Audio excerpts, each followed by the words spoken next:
ऐसी कौन सी बात है जिसे बताने के लिए आपने हम दोनों को यहाँ बुलाया? रोहन साहब क्या रोहन साहब, जरूर कोई राज की बात होगी, तभी संजय साहब ने हमें यूं एकांत में तन्हाई में बुलाया। क्यों संजय साहब? देखो चमनलाल, अगर तुम्हें बकवासी करनी है तो मैं तुमसे काम की बात नहीं करूंगा। तुम लोग जा सकते हो। चलते हैं, आइए रोहन साहब। चमनलाल, मैंने तुमसे कितनी बार कहा है कि अपनी जबान को लगाम दो।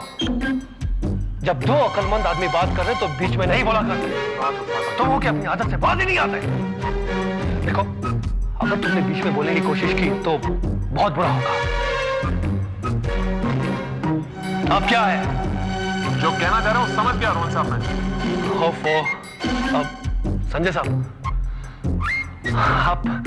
आप बिल्कुल रिलैक्स हो जाइए और कहिए कि आप कहना क्या चाहते हैं। देखो, तुम दोनों मेरे ऑफिस में तो काम कर ही रहे हो जी।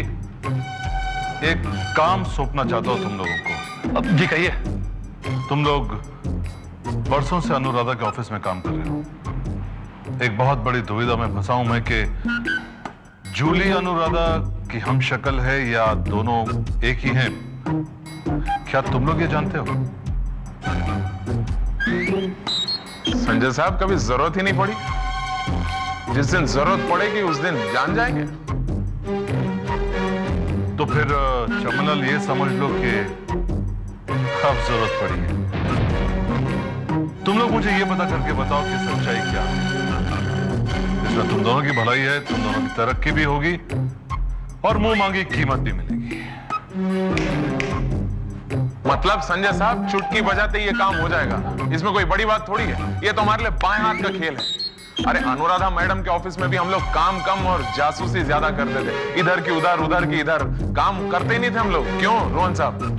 एक मिनट चमनलाल। संजय साहब, ये राज जानने के लिए एक आदमी है हमारे पास, रावत, जो आजकल अनुराधा का खास चमचा बना घूम रहा है। अगर उसे किसी तरह बेवकूफ बनाकर पूछा जाए तो मुझे लगता है कि सारी सच्चाई खुलकर सामने आ जाएगी। नहीं रोहन साहब, बाद में समझाता हूँ। पहले इनसे तो निपट ले। रावत साहब नमस्कार। हेलो रावत साहब। ये अनुराधा का ऑफिस छोड़ने के बाद तुम दोनों को मेरी जरूरत कैसे पड़ गई? लो, अनुराधा को छोड़ दिया इसलिए तो आपकी जरूरत आन पड़ी। और जरूरत का क्या है रावत साहब, कभी भी किसी भी वक्त किसी की भी जरूरत पड़ सकती है। जब अनुराधा मैडम के साथ थे तो उनकी जरूरत पड़ती थी, उन्हें भी हमारी जरूरत पड़ती रहती थी। अब जब उनके साथ नहीं है तो आपकी जरूरत पड़ गई। हो सकता है ऐसे। अच्छा, ये जानते हुए भी कि मैं अनुराधा का खास आदमी हूँ?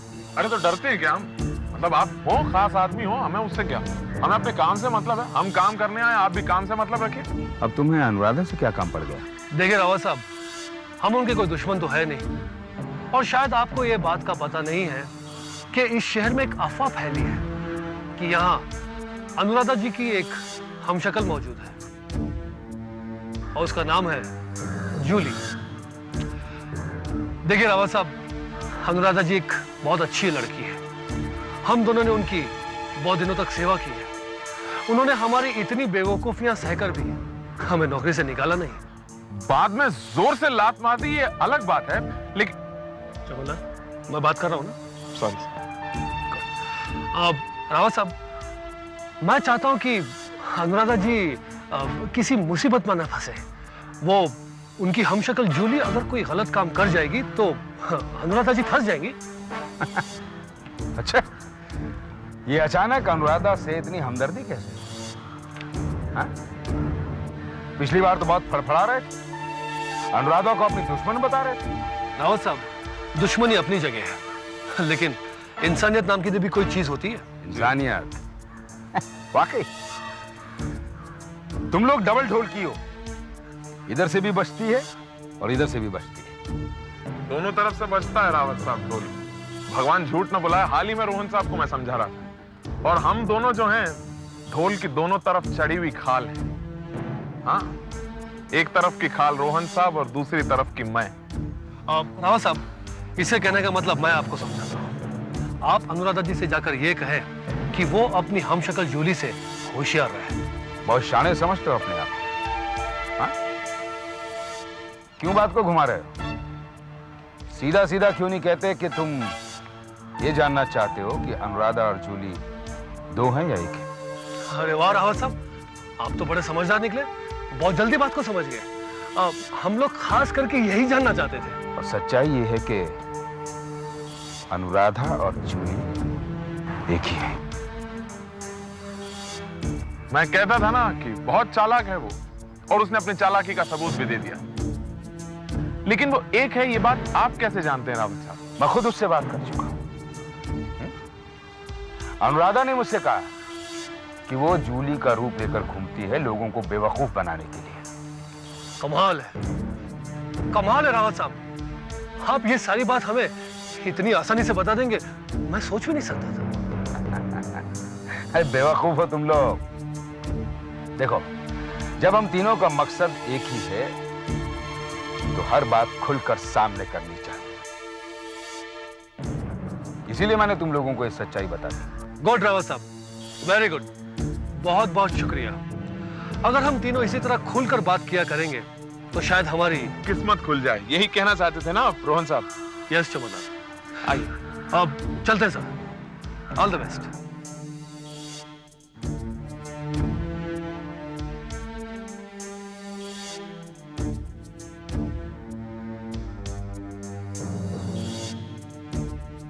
बेचारे जग्गू मक्खू मुझे बेवकूफ समझते थे। इन शॉर्ट, मैंने इन्हें बेवकूफ बनाया।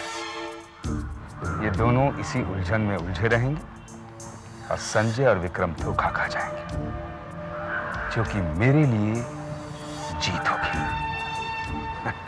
क्या सच कह रहे हो तुम लोग? संजय साहब, मैं बिल्कुल सच कह रहा हूं। रावत ने हमें कहा है कि अनुराधा खुद उसे अपने मुंह से कह रही थी कि वो लोगों को बेवकूफ बनाने के लिए जूली का रूप धारण करके घूम रही है। मतलब मेरा शक यकीन में बदल गया। संजय साहब, ये बात तो सिर्फ जुबान से कही हुई है, लेकिन ये साबित कैसे होगी? साबित करने की तो हम बहुत दिनों से कोशिश कर रहे हैं, लेकिन कोई हिम्मत नहीं कर रहा। मैं हिम्मत करूंगा और पुलिस को जाकर ये कहूंगा। पुलिस उससे खुद ही कबूल करवाएगी, क्योंकि ये क्लियर हो गया है कि अनुराधा ही जूली है। पुलिस अपने डंडे की जोर से उससे कबूल करवा के रहेगी। आप कितने बार गए हैं जेल संजय साहब? नहीं मतलब पहले गए हैं जेल आप? Just shut up now. नहीं, मेरा कहने का मतलब ये था, मतलब मेरे पूछने का मतलब ये था कि आपको कैसे पता कि पुलिस डंडे के जोर पर सच्चाई उगलवाती है, सच्चाई कबूल करवाती है, इसलिए पूछ लिया मैंने। चमनलाल, खामोश रहो। एक बात कहूं रोहन, ये तो डूबेगा ही और साथ में तुम्हें भी ले डूबेगा। भड़काने की कोशिश कर रहे हैं रोहन साहब, इनकी बात को आप सीरियसली मत लीजिएगा। मैं क्यों डुबाऊंगा आपको? वैसे रोहन साहब, आपको तैरना आता है? चमनलाल, नहीं, सोचने वाली बात है रोहन साहब। Shut up Chamanlal. भलाई का तो जमाना ही नहीं रहा। अच्छी बातें कहो तो एक दिन में 1 दर्जन शटअप सुनने को मिलता है। तुम्हें वाकई शटअप हो जाना चाहिए चमन। आप लोग सिर्फ वर्दी पहनकर घूमते रहिए। दुनिया में क्या हो रहा है इसकी आपको बिल्कुल खबर नहीं है। ये बात हम चीख रहे हैं, चिल्ला रहे हैं, लेकिन आपकी बिल्कुल समझ में नहीं आती। संजय साहब, आप तो खामखा गरम हो रहे हैं। आखिर बात क्या है? वही पुरानी बात जिसे आप मानना नहीं चाहते कि अनुराधा ही जूली है। ये बात भैया ने आपसे पहले भी कही है, लेकिन आप लोग इसे मानने को तैयार ही नहीं है। सिर्फ कह देने से कुछ नहीं होता संजय साहब, उसके लिए सबूत चाहिए। अनुराधा ने खुद अपने मुंह से यह कबूल किया है कि वो जूली है। यह बात मुझे पता चल चुकी है। बेहतर यही होगा कि आप उसे गिरफ्तार कीजिए।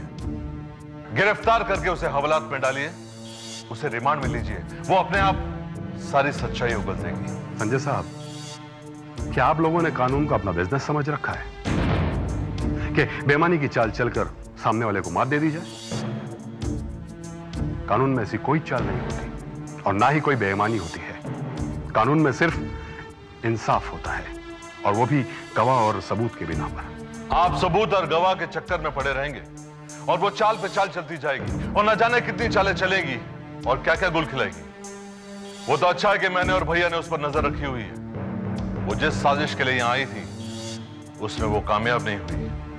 न जाने वो क्या कर जाती है। इसका मतलब यह हुआ कि आप लोग कानून का काम कर रहे हैं, इसीलिए वो अपने मकसद में कामयाब नहीं हो पाए, और हम लोग हाथ पर हाथ रख के बैठे। यही तो बात है कि आप लोग कुछ कर ही नहीं रहे। मैं कह रहा हूं कि उसे गिरफ्तार कीजिए, लेकिन आपके समझ में मेरी बात आ नहीं रही है। ठीक है संजय साहब, हम ये मालूम करेंगे कि ये बात उसने किससे कही, और ये साबित होने के बाद आप उसे गिरफ्तार करेंगे। ना ये बात साबित होगी और ना ही आप उसे गिरफ्तार करेंगे। आप ऐसा कीजिए, जाकर पुलिस स्टेशन में अपनी कुर्सी पर गोंद लगाकर बैठ जाइए। आप लोग कुछ नहीं कर सकते।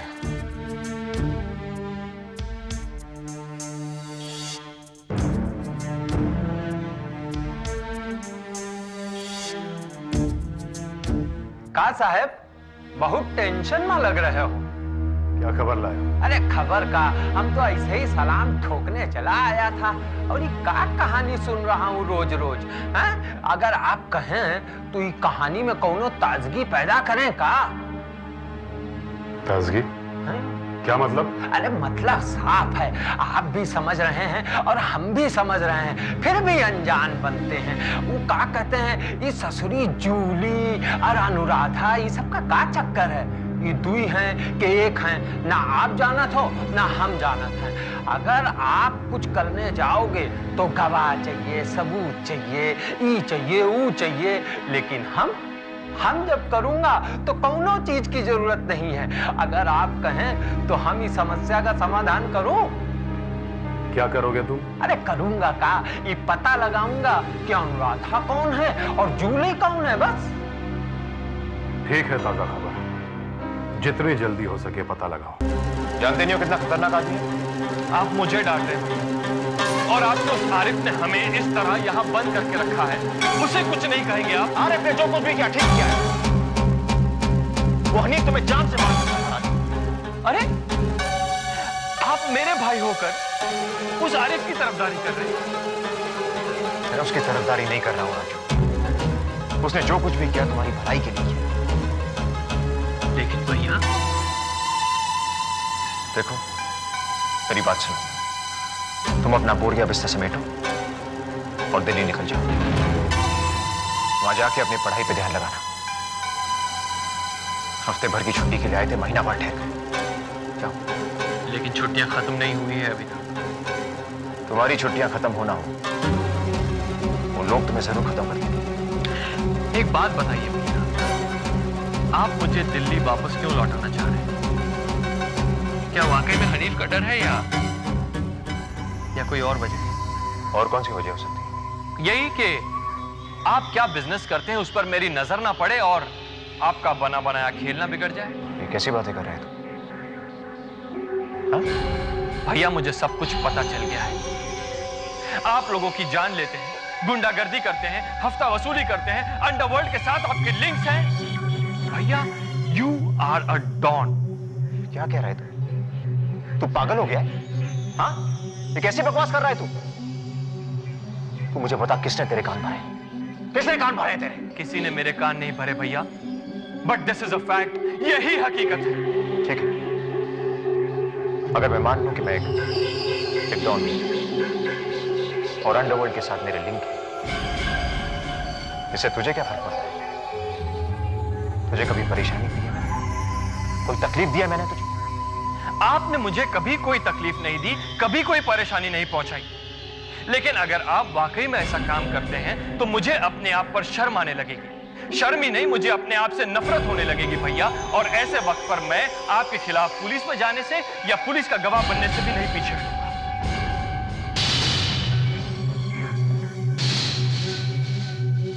तू मेरे खिलाफ बयान देगा? तू मेरे खिलाफ गवाही देगा? अपने भाई, अपने खास भाई के खिलाफ जाएगा तू राजू? आपने मुझे मारा? हाँ, मारा। और अगर इस तरह की बकवास करेगा तो और मारूंगा। अब मैं यहां नहीं रुकूंगा। अब मैं यहां एक पल भी नहीं रुकूंगा। अरे मम्मी पापा होते तो क्या आप मुझ पर इस तरह हाथ उठाते? जा रहा हूं मैं। राजू सुन मेरी बात, मैं माफी मांगता हूं। I am sorry. देख, तुम मुझे समझने की कोशिश कर। हालात कुछ ठीक नहीं है। वक्त आने पर मैं तुझे सब कुछ समझा दूंगा।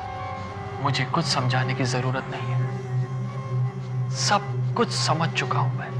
तू कुछ नहीं समझाए,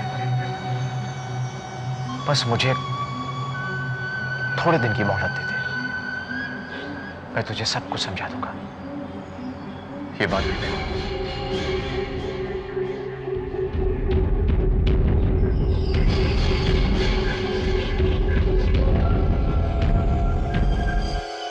राजू, मेरे ख्याल से तुम्हारा भाई ठीक कह रहा है। उनको एक मौका दे दो, देखो कि वो क्या कहना चाहता है, वो क्या साबित करना चाहता है। प्लीज एक मौका।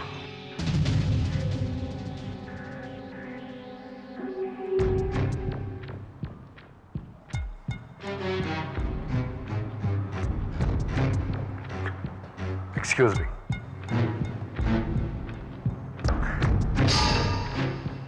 तुम्हारा भाई राजू कहाँ है? वो तो दिल्ली चला गया। झूठ बोल रहे हो तुम गजेंद्र। अगर मैं झूठ कह रहा हूं तो साबित करके दिखाइए। बहुत खूब। हमारे ही तीर से हमारा शिकार करने की कोशिश कर रहे हैं। वैसे असली शिकारी तो वही होता है जो दुश्मन के तीर से दुश्मन का शिकार करे। मैंने आपसे कहा ना, मेरा भाई दिल्ली चला गया। अब आपको जो साबित करना है वो करते रहिए।